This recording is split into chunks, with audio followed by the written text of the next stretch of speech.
Hello, everyone, and thank you for watching Ask Ron, where Ron answers your Gold Club questions each and every week.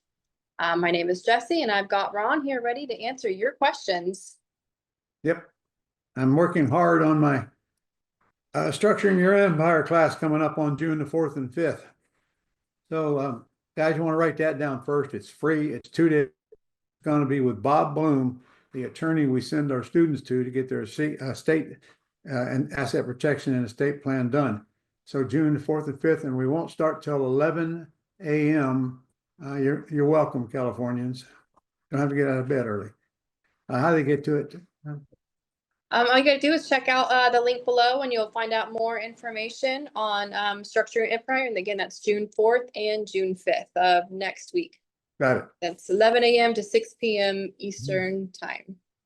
Actually, it's not free. It's free to masters in mentoring and quick start students. It's $197 to folks that aren't in that yet. That's right. So if that's you, then make sure you call in to get registered. Everyone else, I'll put a link in there, and we hope to see you all there. Got some really powerful stuff coming up you won't hear anywhere else on the planet. And it took me 43 years to learn all this stuff. So take advantage of it. That's right. All right. What do we got? All right. We've got a great lineup of questions, and we're going to start off with Tony and Angie from Ohio. Of course, they're always first. They are always first, and they always take the opportunity to ask you good questions. Yep. All right. Their question for this week. In your experience, what are the top 3 reasons wrap or seller finance deals fall apart after the seller initially agrees? And then how do you lock in the deal to prevent that? First of all, I don't ever bring up that term, wraparound mortgage.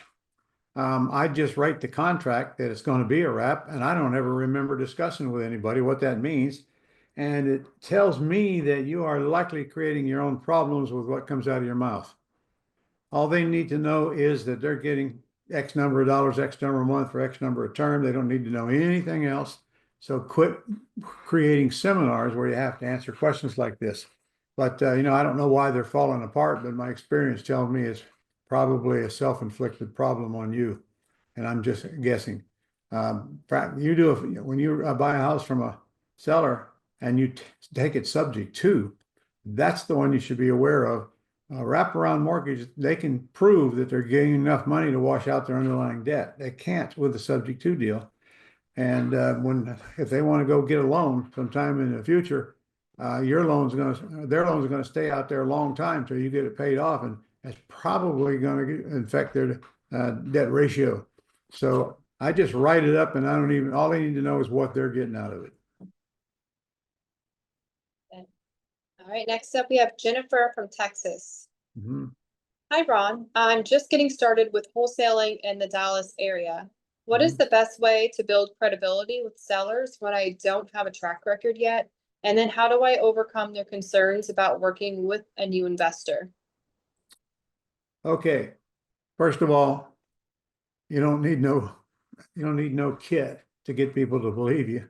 What comes out of your mouth is what's going to get them to believe you. And that's just a matter. In fact, if you're going to buy junkers, or you're going to say you're going to buy them,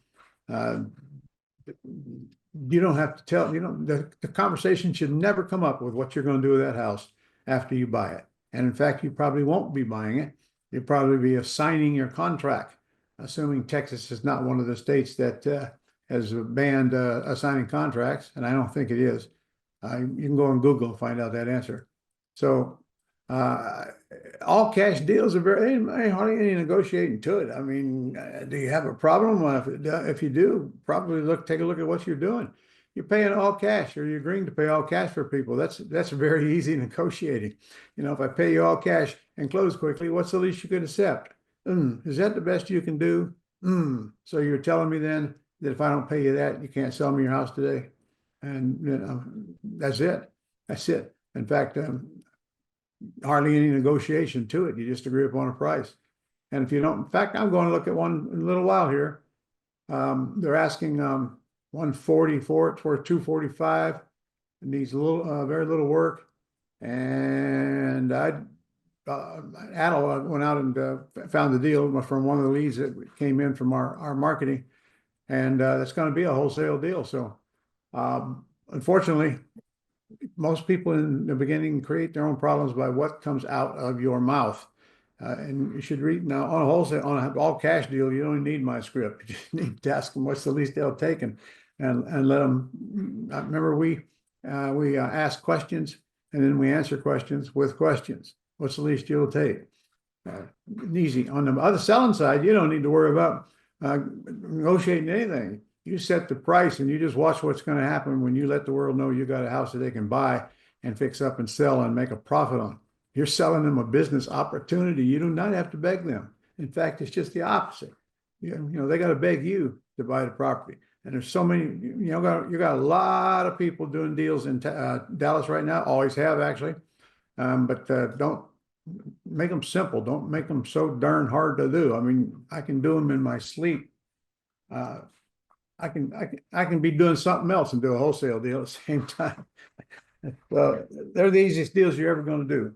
But you just got to quit worrying about all that stuff is going to go wrong because it's not going to go wrong. And if it does go wrong, it's just another lesson. It's no big deal. All right. Okay. Next up, we have Marcus from Ohio. Hi, Ron. I have been hearing a lot about using land trusts for holding properties. Can you explain the main benefits of using a land trust in Ohio? And are there any pitfalls I should watch out for when setting one up? There's 4 reasons why you should use them. 1, total privacy. Nowhere on public records does it show who the beneficial interest of the trust is. In fact, the only way that's even on paper is in your filing cabinet at home. Privacy.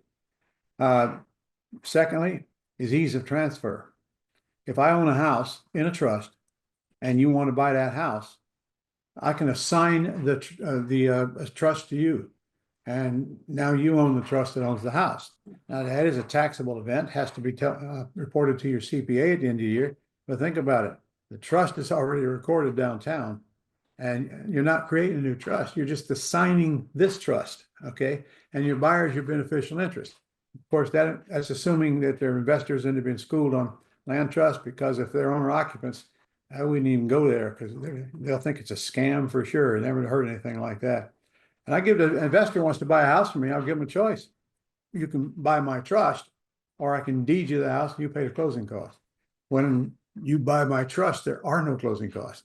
There's nothing changes downtown. Now, of course, any buyer is going to want to do a title search, so it's not like they don't have any cost. But you're buying a personal property, which is a grantor revocable trust, which already owns the house. That answer that question? It did, and I think the 4 Oh, no, good. LLCs I chart give will the other help. 2 benefits. The other 2 benefits. One is estate planning. If you own a trust and you die, nothing changes. Nothing changes. It's just whoever's in that trust with you, probably your spouse or your family. And assuming you've got your estate done, for crying out loud, but even if you don't, nobody knows who the beneficial interests of the land trust are. So there still is no probate. I had the same thing happen to my parents.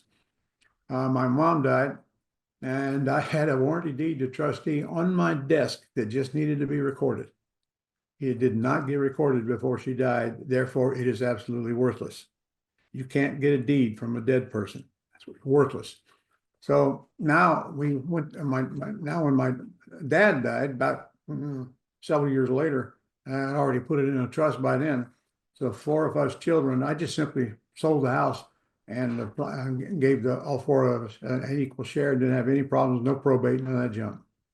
So you got probate avoidance. Now you got also lien attachment avoidance. If you get a lien on you of any kind as a person and you own a property, that lien is going to attach to that property. It includes the IRS tax liens. But if you have your house in a land trust and you got a lien against you, it does not attach to that house. Okay. And nobody can take a house that you don't own, because you don't own it. You own the trust. When the elderly want to check into a nursing home, the family ought to help them put their property in trust at least a couple of years out. I might add, and different states have different time periods because they will look back. But if, for example, you can avoid that very easily by having the kids in the land trust as beneficial interest with the parent. And now there is no probate. because they're already in it. They have the right to take over where their parent left off, and nobody's going to get their hands in the pot. So all of those are benefits, and there's absolutely no reason not to do a land trust. There's plenty of reason to do a land trust, but that's just the beginning. In fact, I'm going to be teaching that on June the 4th and the 5th. And I got Bob Bloom standing right beside me, the attorney that's taking care of our state all over the country. And I'm going to do a whole class on land trusts, another whole class on IRAs. And that's after Bob and I spend the day talking about entity structuring. And he's going to talk about LLCs and why the ones you go online and fill out are more harmful to you than if you didn't have anything. So it's going to be a powerful event. All right, next. All right, we have Linda from Florida. Hmm. I'm interested in doing a creative financing deal, especially with sellers who have little equity. What's your favorite strategy for structuring a win-win deal in this situation? And what's the biggest mistake? And Linda, you just hit on the hottest thing out there right now, in my opinion. In the last 2 months, Adel and I are running across, we run across 8 houses. All of them were practically new. All of them were leveraged highly now. They weren't over, but they were leveraged highly. They had very little equity in them. And all of them were in excellent condition. And every one of them begged us to come buy their house and take over their loan. And look at it from their point of view. In fact, I think most of them were already listed and they didn't sell. They were so small amount of equity, and the realtor couldn't even get 6% if it did sell. So these people are stuck. It reminds me of 2009 after the crash in 08. They're stuck and they just don't know how to get out of their house. I can tell you right now, most of them are going to wind up going into foreclosure if you don't get there first. You can either take over their debt. They don't ask for money, and don't even ask for money. Just take this house, okay? Take over my debt. Now you're going to have to pay the closing costs, so you need to know what they are. And then what you're going to do is you're going to put a lease option tenant buyer in there and collect $10,000, $15,000 because there's very little equity for you to work with. And of course, you can charge more than the so-called ARV when you're doing a lease purchase. And if you lease purchase them from the seller, you don't even have any closing costs except your title search. And then you sublease them out to the tenant buyer, and depends on what the payment is in relationship to what it'll rent for, because that's the key right there. You got no problem getting the houses, but you got to make sure that the rent you can get can come close to covering the payment, because these 6-7% loans are pretty high payments on them. So you get the house just for paying the closing costs if you want to buy it. You don't want to buy it, then you lease purchase it. And don't tell the seller that you got 90 days on your agreement, but you need to tell the seller, I'm not going to start making payments until I get a tenant buyer to go in the house. And then if you don't get somebody within the 90 days, then my agreement says that you can back out, and or the seller can renew it if you want to renew it as well. But honestly, if you don't have a tenant buyer in these beautiful properties in 90 days, you probably don't want to renew it. I mean, some of these houses were less than a year old. The oldest was 3 years old, and it's a niche. The market changes, and it has changed for 6 times as long as I've been in the business, which is 43 years now. So we're adjusting to that change in the marketplace. In 2009, we did that about 100 times, and kept people out of foreclosure, and that's where they were headed. Foreclosure is another thing, guys, whether you know it or not. FHA alone has a 14% default rate right now, and the highest I've ever seen was 5%. No lender can survive at a 14% default rate. There's 300,000 houses in America that are in serious default and haven't even been filed on yet. And most people don't know it, but Biden had a plan to keep the banks from foreclosing. And now they're all going to come back, I tell you. Because the regime has changed and some of these rules are changing with it, and we got to keep up with the times. That's all. I mean, of course, that's easy for me because I teach and I have to be learning as I go to keep up to date. But it's you got to get out there. I mean, look, if you haven't been trained, the first thing you got to do is be trained. And look, I know that sounds self-serving, but I will promise you, if you go out there and try to do deals and you don't have the training, and then when you finally get the training, you're going to look back and say, how stupid was that? Okay. Minimal Costs very little to get to training nowadays. I'm even reduced the price on our Quick Start school to half of what it was, half. And so, we're in a little times right now where people are a little reluctant to spend. So I adjusted the price. And I'm telling you, I'm going to take it right back up when we get through this change period that we're in right now. I'm looking forward to a good economy soon. It can't be happening overnight. You don't knock a price of gasoline down from 350 down to 150 overnight. You don't knock the groceries back where they were. So, give it a little bit of time. And think about all the people. Now, this is just foreclosure loans I was talking about. They don't count VA and they don't count conventional. So you can imagine how many houses there are out there.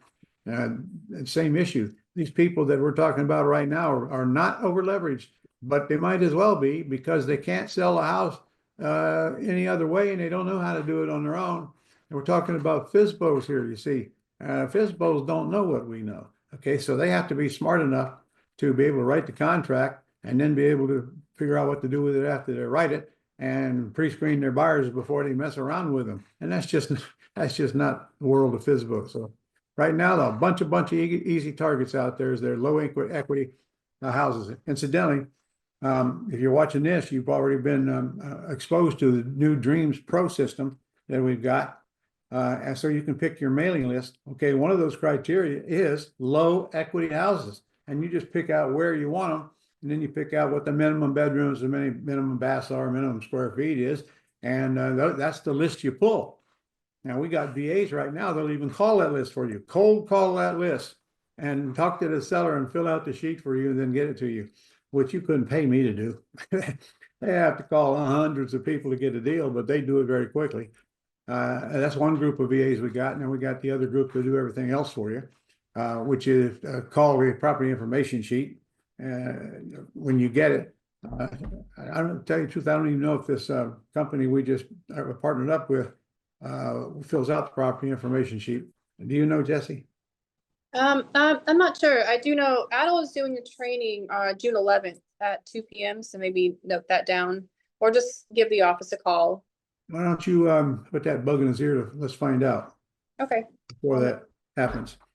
So anyway, we keep you up to date as we get caught up to date. Times are really changing, especially with this AI stuff. Oh man, is that cool or what?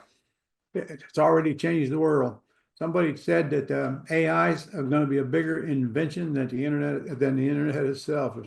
Believe me, I'm getting to that mindset myself. Wouldn't believe the stuff my team is doing with AI. I'm talking about global publishing, and then Adel's incorporating it right into his buying and selling houses.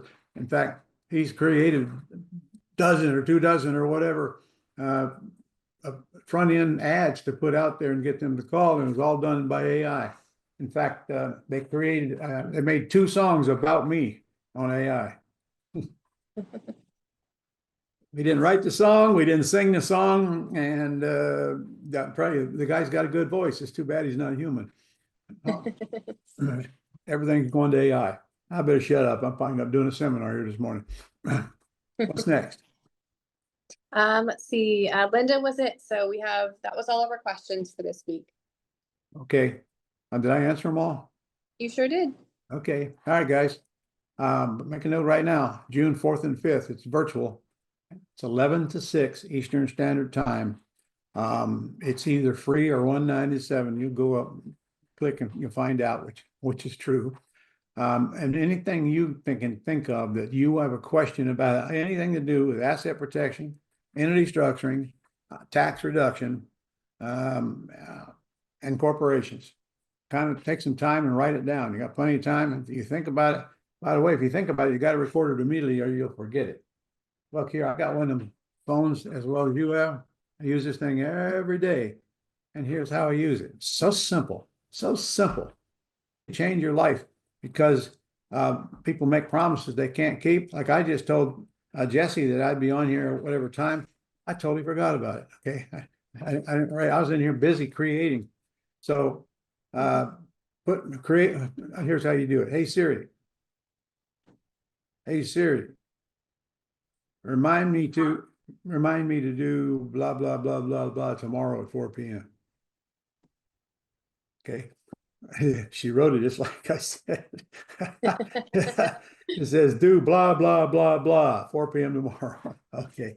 Anyway, I'll erase that one. Tomorrow at 4 p.m., that's going to pop up on your screen here, and it won't go away till you make it go away and either, erase it or do it. And can you just think about, that's going to make you keep your promises. It pops up, it stays there until you erase it. So now you don't have to think or try to remember. That's so important because we're in a society right now where nobody keeps their promises and they don't have any kind of a system. They walk around every day, day in and day out, killing time, waiting for the next chaotic thing to happen in their life or the phone to ring or whatever. And there's no structure there. The structure is by putting up a little system to not let you forget. And, at my age, I have to have something that lets me forget. But the truth is, I've always been that way, even before I had the phone. But it's a lot easier when I don't think about it. It just notifies you when it's time.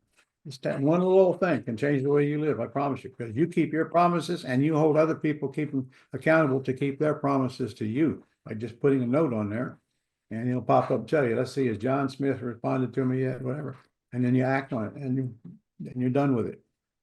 So anyway, get signed up for that. What else we got coming up here, Jesse? I know we got a boot camp every month, of course. The next one's going to be in New Jersey. That's right. June 17th through the 20th. That's one of the only 2 places I'm going out of town to do the boot camps. We had a great boot camp here just last week. So we do some in Jacksonville, and then we're going to LA in November, I think. Anyway, you can get the schedule right off of the site. All right. If that's it, then I'll see you all next week. Same time, same channel. All right. Thanks for tuning in, everybody. Okay. Thank you.